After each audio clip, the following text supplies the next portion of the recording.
Yo, I plan on doing a couple of top 10 or top 20 lists of the strongest duelists in each Yu-Gi-Oh series. I don't know when exactly, but it should be in the near future, I hope. But then I got a little funny idea. Why don't I just ask an objectively always right being that will do the top 10 list for me? And so I asked ChatGPT if he could make a top 10 strongest duelist in all of Yu-Gi-Oh! And I know it's a difficult topic, how trustworthy they are. If we have learned anything from Yu-Gi-Oh! Brains, it's that AIs might be a little corrupt, but AI and especially ChatGPT won't ever be wrong, so I can't imagine them being wrong. And if you look deeper into it, none of the Ignis in Yu-Gi-Oh! Brains did something wrong as well. So here we are with the top 10 objectively factual right strongest Yu-Gi-Oh! Characters of all time. On rank 10 we have Kite Tenjo, or Kaito Tenjo as it's called in the original, from Yu-Gi-Oh! ZEXAL. But why rank 10? Kite is one of the strongest duelists in Yu-Gi-Oh! ZEXAL and definitely deserves a spot in the top 10, even though he can't quite keep up with the absolute gods of the franchise. His dueling style is aggressive and straightforward, powered by his Photon deck, especially Galaxy Eyes Photon Dragon and later Neo Galaxy Eyes Photon Dragon, which are extremely powerful boss monsters. Strengths. His specialty lies in anti-Xyz effect. Galaxy Eyes Photon Dragon can practically consume enemies' Xyz monsters and strip them away of their overlay materials. He was one of the few characters who consistently defeated Yuma before Yuma fully mastered Astral's power. His win rate throughout the series is extremely high, taking down multiple powerful antagonists, and his unbreakable willpower always pushes him to fight back even when cornered. So why not higher? Kite is indeed very strong, but in the bigger picture, when compared to duelists from Duel Monsters GX or 5Ds, he falls just a little short, especially when it comes to strategic depth or the almost superhuman victories of other protagonists. Kite has to settle for the lower end of the top 10. And this is a pick I find very interesting, because I always feel like Kite or Kaito is very overrated in this space. I don't view Kaito as that monster that everybody else views him. And I plan on doing a separate video completely to that as well in the future. But what's interesting for me is that even though Kaito is in this list, he is just at rank 10, and I could have betted my soul that he will easily be in the top 5, but apparently not, and I'm kinda glad about it, to be honest. And another interesting thing is that ChatGPT doesn't seem to acknowledge Arc 5 or Brains as a series who have strong duelists, which is kinda crazy, but well. We will hear more about it if we come to my list about my top 10, top 20 of each Yu-Gi-Oh! Series. Then we have rank 9, Jack Atlas from Yu-Gi-Oh! 5D. Why rank 9? Jack is the self-proclaimed king and one of the most iconic rivals in the entire Yu-Gi-Oh! Series. He stands among the very best synchro duelists and is a true powerhouse when it comes to raw offense. With his Red Dragon Archfiend and later evolutions like Red Nova Dragon, he brings absolute juggernauts to the field. Strengths. Synchro Mastery. Jack has mastered Synchro Summoning to perfection and built his deck to reliably summon his boss monsters. Fighting Spirit. He never gives up and thrives under pressure, often turning seemingly lost duels around. Strong Rivalry. He stood toe to toe with Yusei multiple times. Even though he didn't always win, he was one of the few duelists to fight Yusei on nearly equal footing. Red Nova Dragon. This monster alone surpasses many other endgame boss monsters in sheer strength. But why not higher? While Jack is immensely powerful, his role as Yusei's rival means that he usually comes up just short. His strategy focused heavily on brute force, and compared to the most versatile tacticians in the franchise, he lacks some adaptability. And this is a placement I'm completely fine with actually. Jack is pretty much underrated, I would say. Even though everybody knows how strong he is, but I feel like he doesn't get the respect that he actually deserves somehow. I wouldn't have him at rank 9, but he will definitely be up there for me. Then we have rank 8, Chazz Princeton, or Jun Manjome as he's called in the original anime, from Yu-Gi-Oh! GX. Why rank 8? Chazz is a character who undergoes massive growth throughout the series. From an arrogant rival and stereotypical obelisk blue student, he evolves into a legitimate top tier duelist with not only a strong personality but also an extremely versatile deck arsenal. Strengths. Versatility. Chazz is one of the rare duelists who masterfully uses multiple deck types. His Ojamas, a comedic deck but surprisingly strategic. His Armed Dragon series, a powerful boss monsters.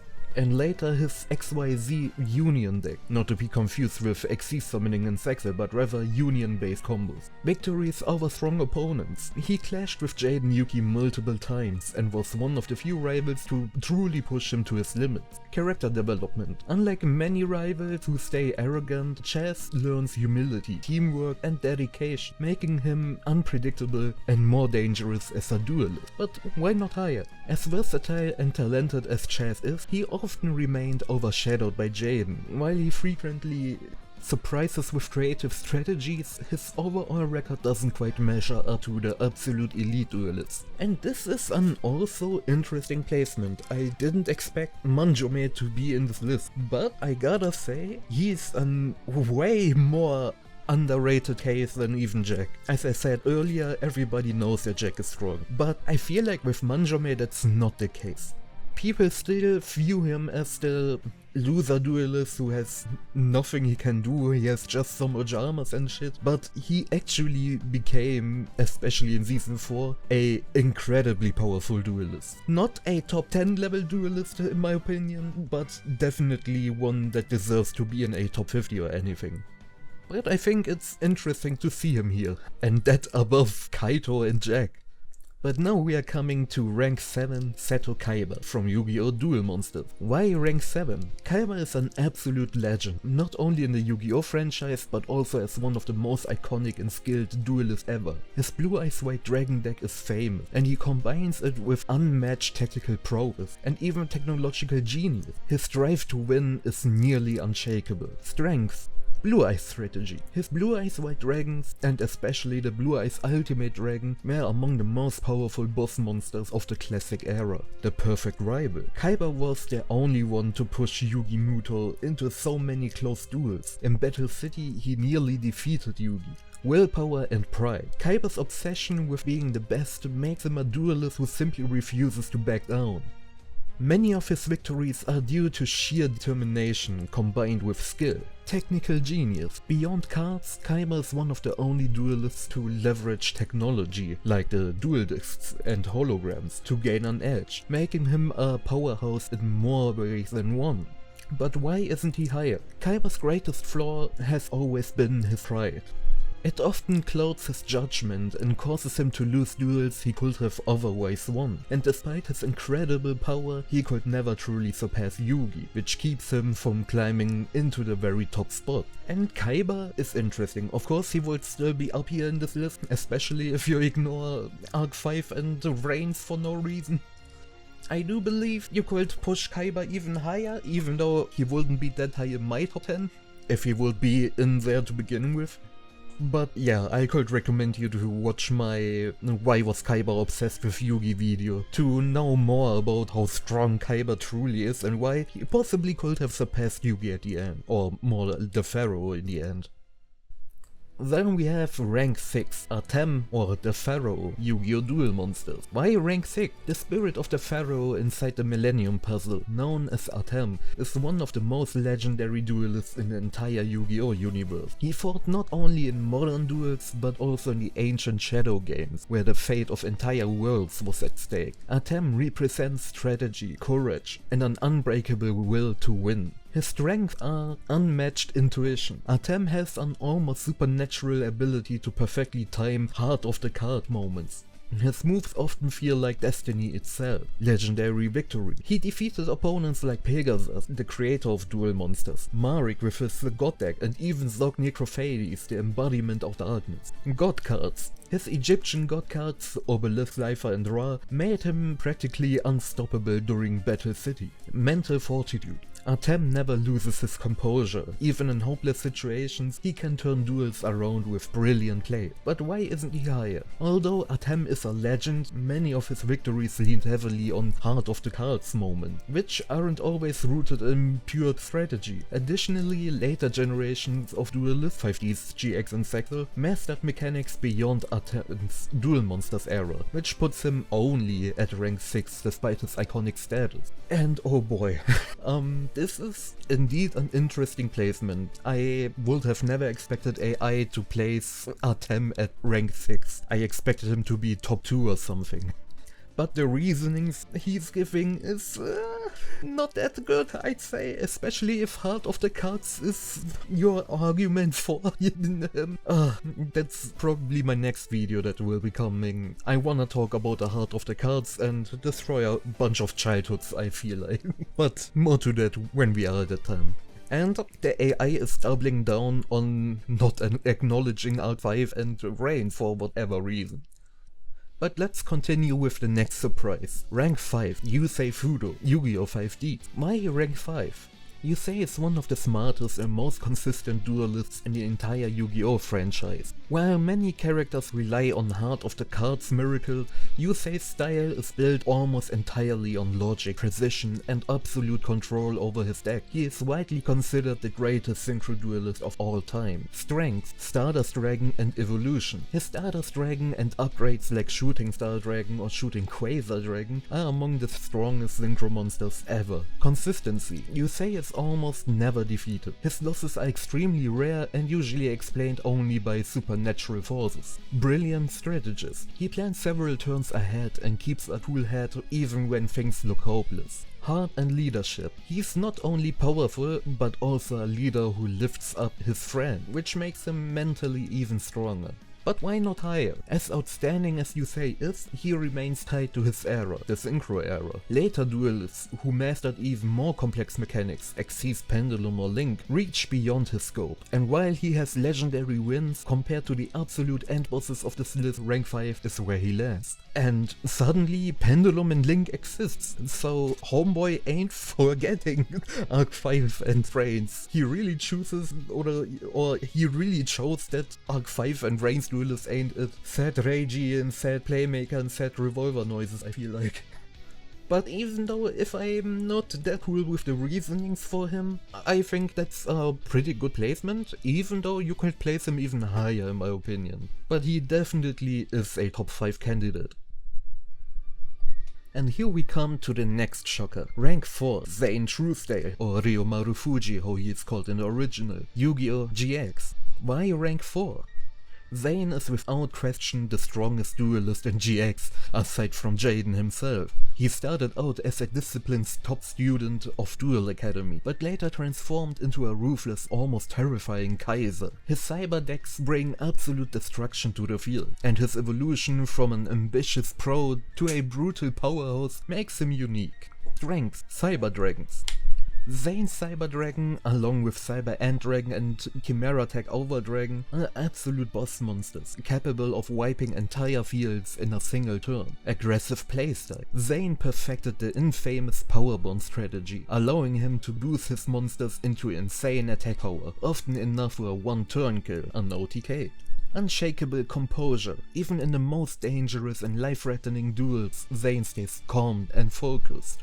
Respected by elites, he was feared and an almost unbeatable duelist, even by pros and antagonists alike. Why not higher? As terrifying as Zane is, his style is heavily focused on pure offense. Against absolute tacticians or duelists with more versatile decks, his approach has limits. Plus, during his Dark Zane phase, he suffered some notable losses, showing that his one-sided style could also be his downfall.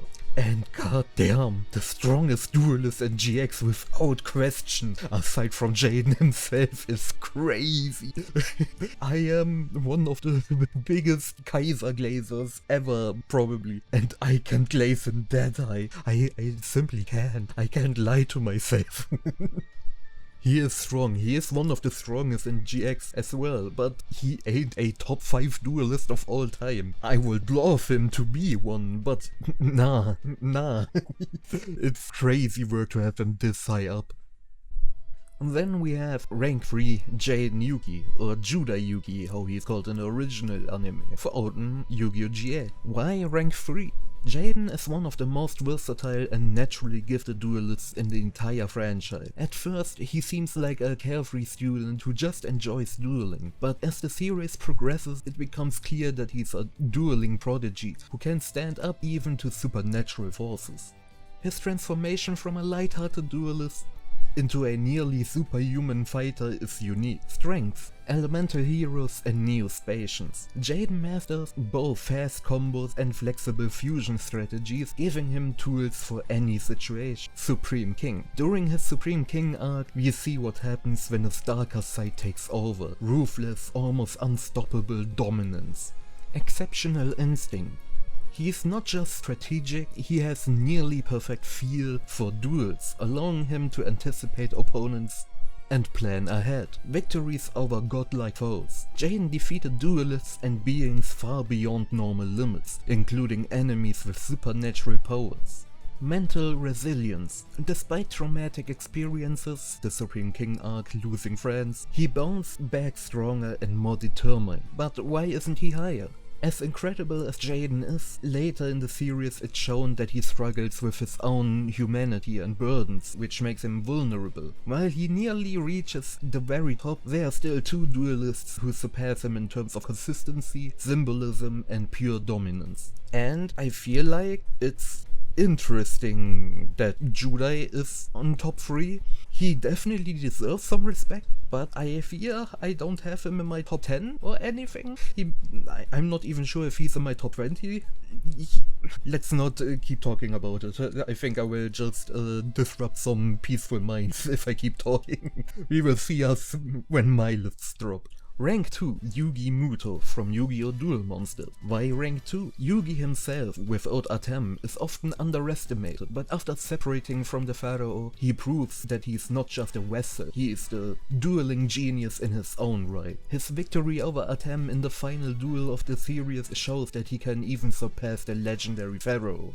Strength, unbeatable strategy. Yugi combines perfect tactics with intuition. He anticipates weaknesses, adapts flexibly, and plans ahead. Deck versatility. Unlike many rivals, his deck isn't locked to a single boss monster. He can wield Dark Magician, Kuribo, Magnet Warriors or Silent Magician effectively. Victory over Atem. This alone nearly secures him the top spot, defeating the duelist considered by many as the strongest ever. Heart of the cards. While Yugi has this connection, unlike Atem, he pairs it with a calmer, more analytical approach. Mental fortitude. Yugi proves he can succeed without divine help, something that sets him apart. Why not rank 1? Although Yugi's triumph is enormous, he isn't quite as superhumanly consistent as the number 1 duelist. He often relies on extreme focus and occasional miraculous moments, whereas rank 1 shows almost no weaknesses. And I don't have that much to say about this placement. I can understand it, especially if you ignore out 5 and the reigns, but he also wouldn't be that high up for me. He most definitely is a top 10 duelist for me, but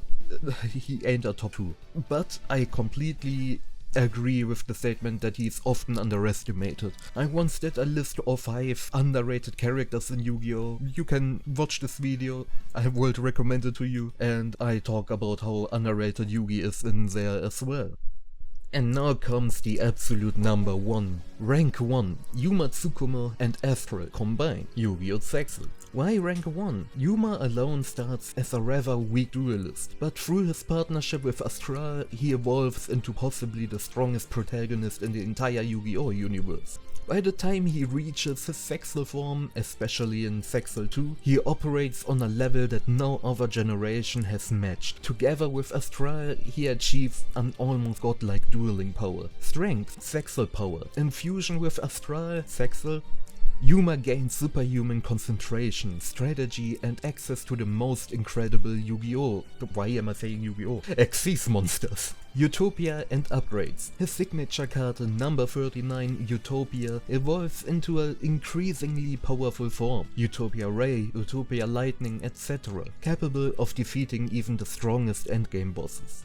Numbers and Astral World. Yuma Astral have access to the Numbers cards, linked to a higher existence. Many of these cards are so powerful that they almost break the rules of the game. Endgame victories. They defeated enemies like Vector, Don Thousand and others who were not just strong duelists but almost godlike entities. Fusion of heart and strategy. Unlike other duelists who rely on either heart of the cards or pure strategy, Yuma Astral combine both perfectly. Why rank 1? The combined power of Yuma and Astral is simply unbeatable. While Yugi, Jaden or Yusei are incredibly legendary, Yuma and Astral defeated opponents who literally threatened the universe. Their consistency, power and growth make them the strongest duo and the clear number 1. And that is a take I would have run with a couple months or a year ago or something. I was also in the mindset that ZEXAL, especially ZEXAL 3, is the top-notch, strongest, broken, most difficult to beat, unbeatable duelist ever created in Yu-Gi-Oh! But I'm not on this opinion anymore. He is still top 5 material, but where exactly, I don't wanna spoil things yet.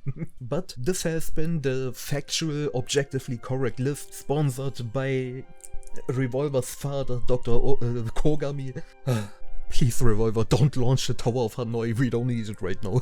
I swear, it ain't that deep, please. But tell me what you think of this list. I think it's definitely interesting to see what kinda pulls the AI has dropped in here. I never would have expected ZEXAL to be at number 1 or Atem to be at number 6 or something like that. So it's definitely an interesting list. Is it a good list?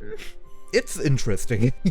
But as I said, let me know your opinion in the comments below, leave a like if you enjoyed this video, and subscribe to not miss my own top 20 list when they are dropping. Words, English words. But yeah, that should be it for this video. Thank you all for watching, and we see us in my next video. UTS!